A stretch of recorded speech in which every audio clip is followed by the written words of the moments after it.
الحبیب الذی ترجو حمایت لکل حول من اللہ والمقتحمین. یا الہ العالمین ہم سب کی حاضریاں اپنی بارگاہ عزیز میں مقبول و منظور فرما. یہ عزیز دل کے تیری بارگاہ میں عرض کرتا ہے. یہاں علماء کرام بھی ہیں, مشائخ اعظام بھی ہیں, ہر شعبے سے منسلک حضرات موجود ہیں. حاضرین مجلس سے بھی عزیز و واقارب فوت ہو گئے. ملک احمد نواز جنرل سیکرٹری سیرت کمیٹی ماڑی, گزشتہ دنوں ان کی خالہ مرحومہ فوت ہو گئی, وہ بھی جنازے میں موجود ہیں.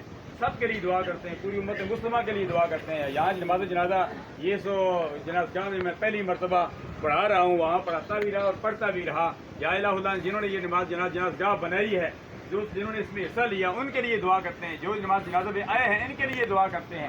پوری امت مسلمہ کے لیے دعا کرتے ہیں. فلسطین کے مسلمان, کشمیر کے مسلمان, پاکستان کے لیے یا الہ العالمین پوری امت مسلمہ کی خیر فرما دے. جو دنیا فانی کو چھوڑ کر چلے گئے ہیں ان کے لیے وہاں مہربانیاں فرما. جو دنیا میں چر پھر رہے ہیں یا اللہ ان کے لیے یہاں مہربانیاں فرما. یا الہ العالمین حاجی ملک اسلم صاحب کی والدہ محترمہ مرحومہ کو جنت میں اعلیٰ مقام عطا فرما. ان کی آنے والی منزلیں آسان فرما. مرحومہ کو جنت میں اعلیٰ مقام عطا فرما. یا الہ العالمین پسماندگان کو صبر جمیل عطا فرما. پاکستان کی خیر فرما, پاکستان میں رہنے والوں کی خیر فرما.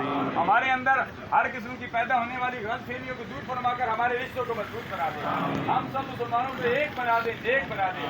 جیسے کہ بات کر رہا تھا, میلاد مصطفیٰ کا مہینہ ہے. آج 23 ربیع الاول شریف ہے. میلاد منایا جاتا ہے اور سیرت مصطفیٰ اپنائی جاتی ہے. یا الہ العالمین میلاد مصطفیٰ منانے کے ساتھ ساتھ ہم سب کو سیرت مصطفیٰ اپنانے کی توفیق عطا فرما.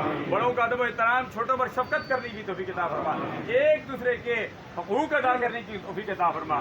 خدایا بحق بنی فاطمہ کہ برقول ایمان کنی خاتمہ گردہ و تمرت کنی ور قبول منو دست دامان آل رسول برحمتک یا ارحم الراحمین.